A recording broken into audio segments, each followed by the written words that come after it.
Injil pada kebaktian Minggu Paskah ketiga ini terambil dari Injil Yohanes 21 ayat 1 sampai yang ke-19.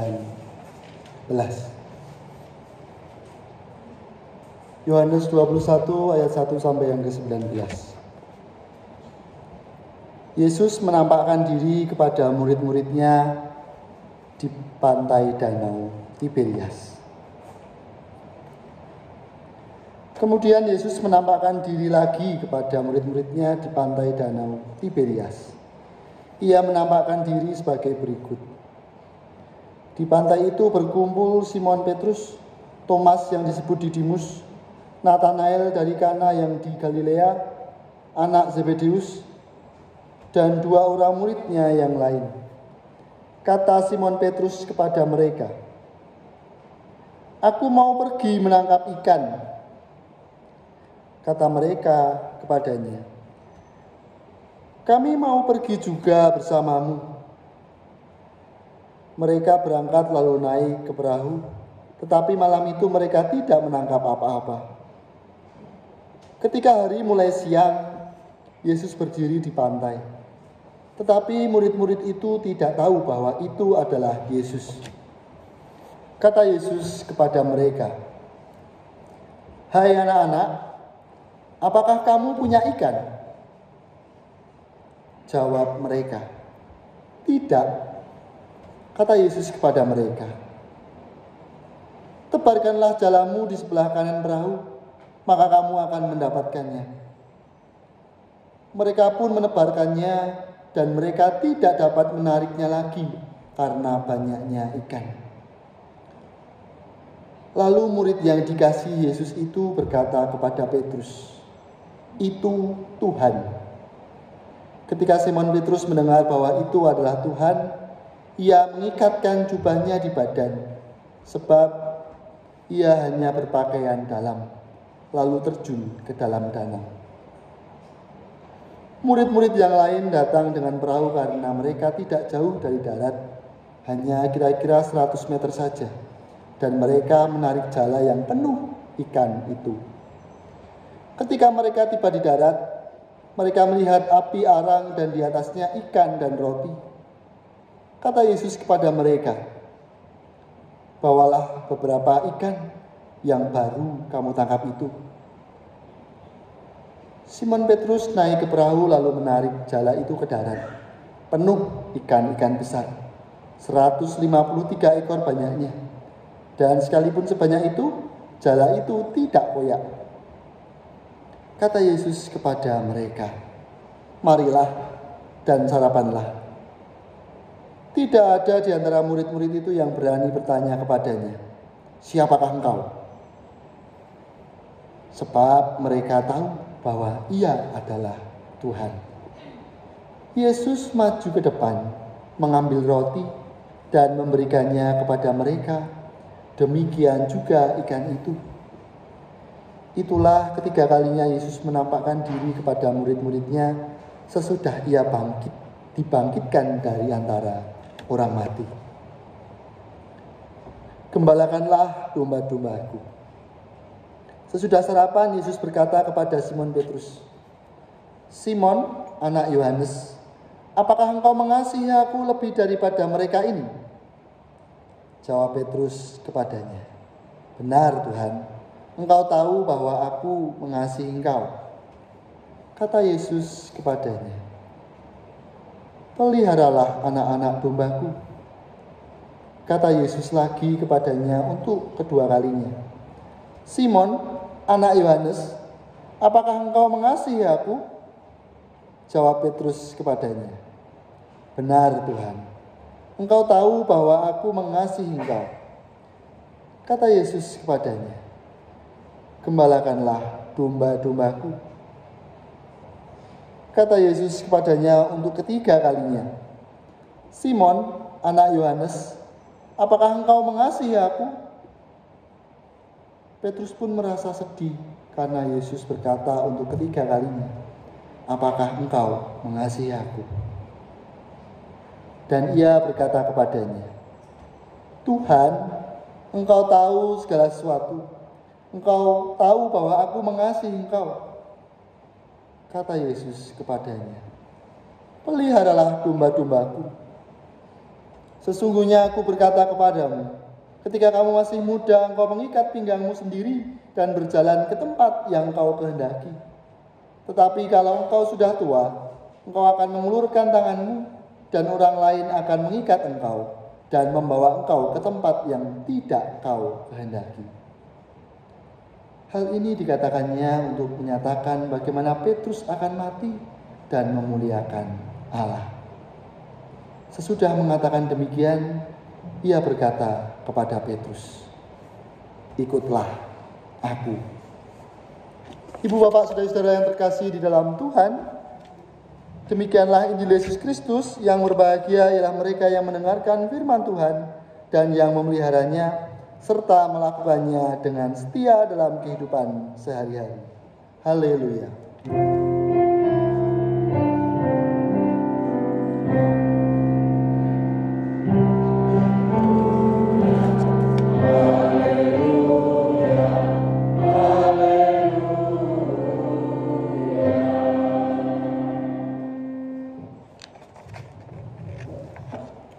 Isian pujian dari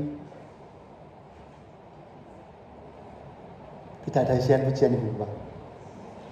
Kita nyanyi bersama saja malam hari ini. Hati yang gembira adalah obat. Minta tolong Mbak Regian dan Ibu Mbak Song Leader untuk menemani kita bersama memuji nama Tuhan. Hati yang gembira adalah obat.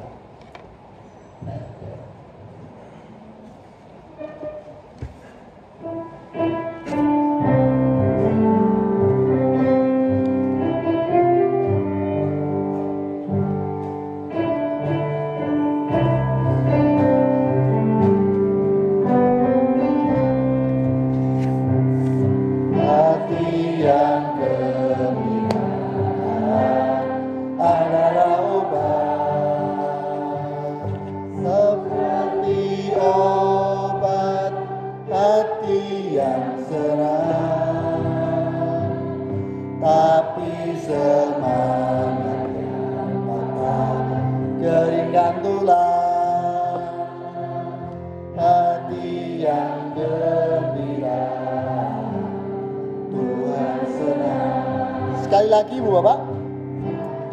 Yang gembira adalah obat, seperti obat hati yang senang, tapi semangatnya datang keringan tulang.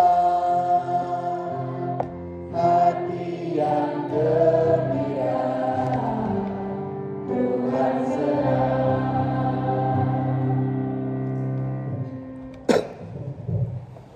Hati yang gembira adalah obat.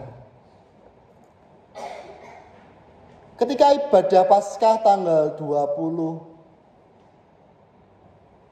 apa Ibu Bapak Majelis? 20 April GKJ Nusuan, ketika Ibu Bapak datang beribadah mendapatkan apa?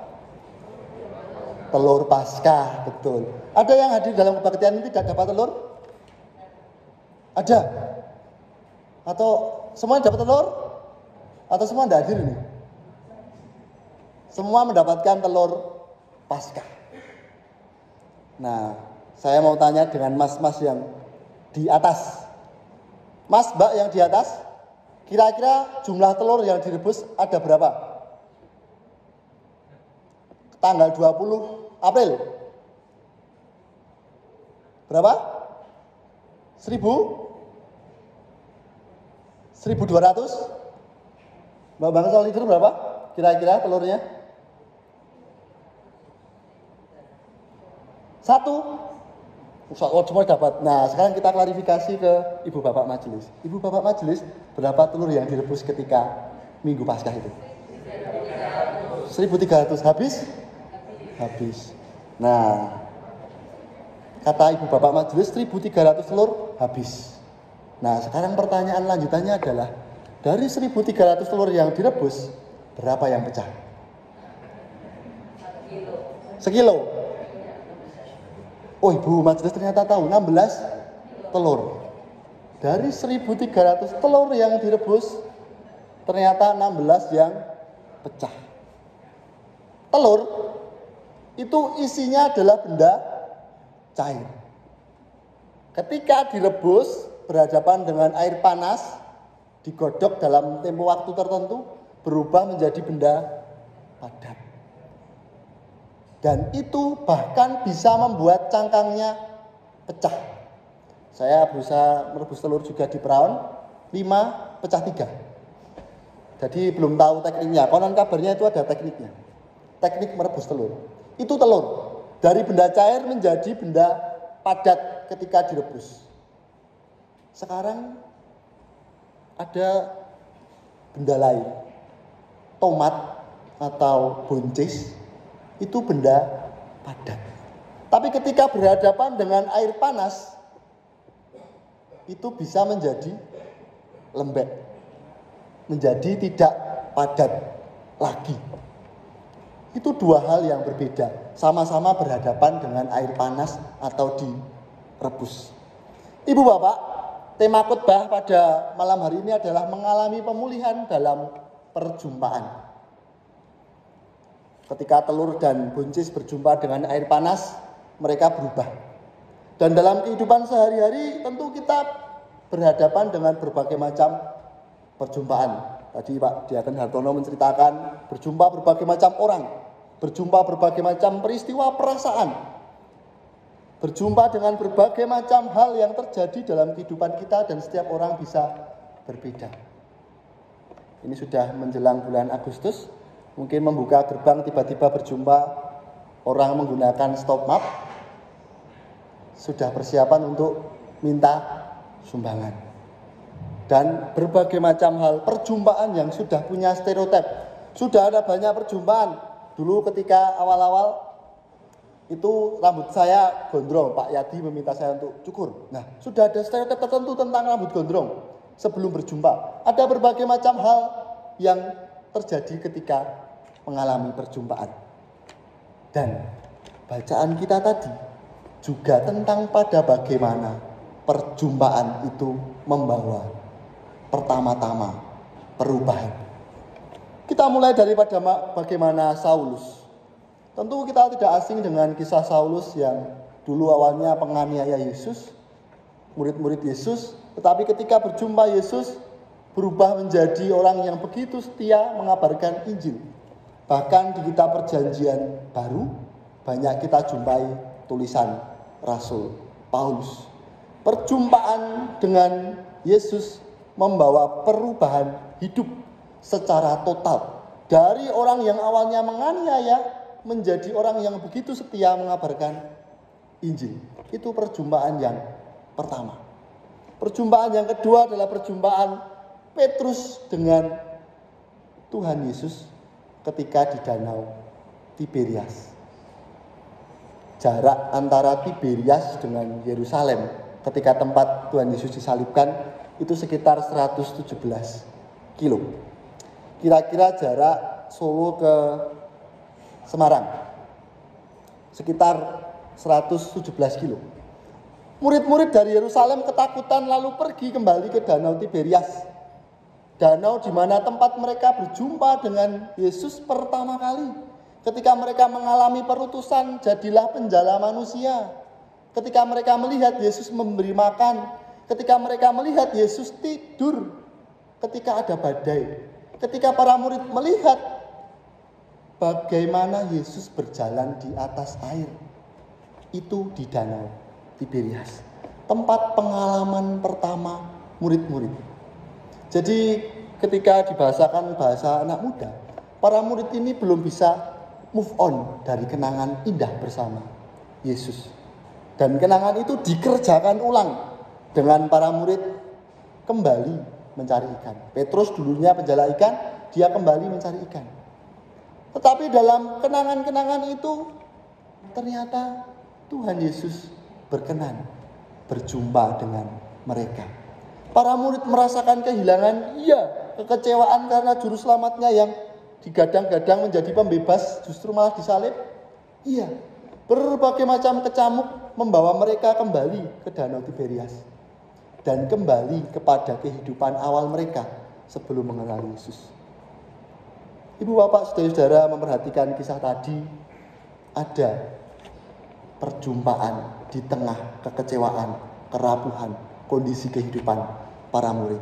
Tuhan Yesus berkenan hadir, dan ketika berjumpa yang ditanyakan pertama kali bukan pada bagaimana kenapa engkau meragukan aku kan gurumu, bukan kenapa karena mereka merasa tidak pantas, tetapi Yesus bertanya kepada mereka, apakah engkau punya ikan? Yesus hadir dalam kebutuhan mendasar mereka. Tidak tentang penghiburan yang menghibur sesaat saja, tetapi menjadi penghiburan yang paling dasar. Dan ketika melanjutkan kisah Petrus tadi, kita melihat pada bagaimana Petrus akhirnya kembali pada percakapan tentang bagaimana kehidupan berimannya. Di GKJ Nusuan, seringkali ketika momen Paskah ada pertanyaan yang amat laris di kelompok-kelompok. Nah, pertanyaannya seperti ini. Petrus menyangkali Tuhan Yesus 3 kali. Berapa kali ayam berkokok? Tidak bisa dihitung. Berarti ibu ingat kata tebak-tebakan itu. Seringkali momen ini adalah momen ketika Petrus berjumpa dengan Yesus dan menyangkali. Dan pertanyaan yang dikatakan oleh Yesus juga tepat 3 kali. Momen itu menjadi momen pemulihan akan memorinya Petrus ketika berhadapan dengan kerapuhan dirinya. Iya guru, dulu saya menyangkalimu 3 kali. Tetapi 3 kali lagi juga engkau menyambut dengan kasih. Ibu bapak saudara yang terkasih dalam Tuhan, akhirnya kita tahu bahwa Petrus menjadi bapak gereja. Dan perjalanan Petrus inilah yang menjadi dasar penting dalam kehidupan pengikut-pengikut Kristus. Itu tadi perjumpaan yang kedua. Perjumpaan yang ketiga pada yang dialami oleh Daud ketika penabisan bait suci. Dia merasakan syukur pada bagaimana bait suci boleh mengalami kehadiran Allah. Bahkan di tengah malamnya yang dulu menangis kini menjadi sorak-sorai. Allah bisa mengubah sedemikian cepat kehidupan yang berbeda. Perjumpaan yang dilakukan. Yang keempat, pada kitab Wahyu kita juga melihat pada penglihatan Yohanes tentang gambaran di masa depan. Gambaran eskatologis kehidupan. Tentang bagaimana anak manusia dimuliakan.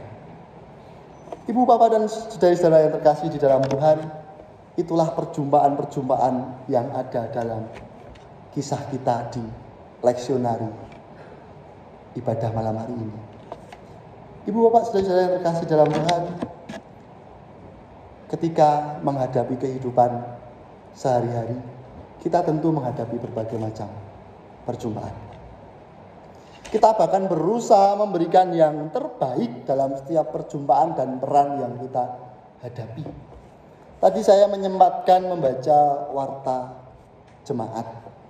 Ada 25 nama-nama yang akan menjadi majelis. Ada nama-nama baru, ada beberapa yang melanjutkan. Ada banyak peran yang dikerjakan. Peran sebagai orang tua, peran sebagai anak, peran sebagai guru, peran sebagai tetangga, peran sebagai banyak peran yang kita hadapi dalam sehari-hari. Dan seringkali kita juga merasa letih, merasa kecewa, merasa tidak layak, tidak mampu. Bahkan kita juga memberikan penilaian kepada orang lain. Itu tidak layak, itu terlalu berdosa, itu terlalu salah, terlalu tidak sesuai dengan standar. Dalam pelayanan, dalam pekerjaan, dalam kehidupan kita berkeluarga, akhirnya kita menyadari tidak ada keluarga yang sempurna. Tidak ada orang tua yang sempurna. Tidak ada ibu yang tidak mengecewakan. Tidak ada bapak yang sempurna 100% bisa. Tidak ada pekerjaan yang sempurna membahagiakan terus. Tidak ada peran yang bisa kita kerjakan dengan sempurna. Bahkan itu yang seringkali menjadi alasan pembenar ketika kita hendak melakukan sesuatu dan menilai orang lain. Ibu bapak dan saudara yang terkasih di dalam Tuhan, kehidupan bergereja kita, kehidupan keluarga kita memang tidak sempurna. Bahkan pelayanan yang dikerjakan pun juga tidak bisa sempurna. Bagi majelis baru, mungkin tidak ada pelayanan majelis yang sempurna, tidak ada pendeta yang sempurna, tidak ada apalagi vikaris yang sempurna, tidak ada. Tetapi kita semua memerlukan orang-orang yang bahagia. Ketika kita menjalaninya dengan kebahagiaan, hal yang sulit pun terasa menjadi kita memberikan yang terbaik dalam setiap pelayan kita. Ketika menjadi orang tua, mungkin waktuku terbatas dengan anak-anak, mungkin kesibukan pekerjaan menjadi terbatas, pelayanan menjadi terbatas. Tetapi ketika membahagiakan, rasanya akan berbeda. Ketika melayani, mungkin terbatas waktu, terbatas keadaan. Tetapi ketika bahagia, itu memberikan kekuatan. Ketika belajar, ketika studi, mungkin tidak sempurna. Tetapi ketika melakukan, saya melakukan ini dengan kebahagiaan, itu menjadi perjumpaan yang memulihkan. Dan itulah yang dirasakan oleh para murid. Para murid tidak sempurna. Saulus, menurut kacamata orang Kristen tentu tidak sempurna. Dia pembunuh murid-murid Yesus. Tetapi dia melakukan yang terbaik dengan kebahagiaan. Dan di momen itulah menjadi titik balik apa yang dikerjakan. Kebahagiaan menjadi penting dalam kehidupan kita berkeluarga, bergereja, bermasyarakat, bekerja. Karena dengan bahagia kita bisa memulihkan, kita bisa memberikan semangat pada orang lain. Anak-anak kita tidak memerlukan orang tua yang sempurna, tetapi memerlukan orang tua yang bahagia. Gereja kita mungkin juga tidak memerlukan majelis yang sempurna, tetapi memerlukan majelis-majelis yang bahagia. Keluarga kita mungkin tidak memerlukan peran-peran yang sempurna, tetapi ketika kita melakukannya dengan bahagia, itu bisa memberikan yang terbaik, mengalami pemulihan. Dan yang menjadikan alasan kita bahagia adalah karena Kristus berkenan hadir dalam setiap kerapuhan, kekecewaan diri kita. Tuhan Yesus berkenan memakai setiap kondisi diri kita. Saulus yang dulunya pengkhianat dipakai sedemikian rupa menjadi penginjil. Petrus yang dulunya ragu sedemikian rupa dipakai menjadi bapak gereja. Dan tidak ada masa lalu yang terlalu hitam, yang tidak bisa disentuh oleh kasihnya Allah, oleh perjumpaannya Allah. Itu semua terjadi ketika kita mempercayakan kehidupan kita kepada Tuhan. Dengan menjalani apapun peran kita, apapun tanggung jawab kita dengan bahagia. Amin. Saat teduh bagi kita.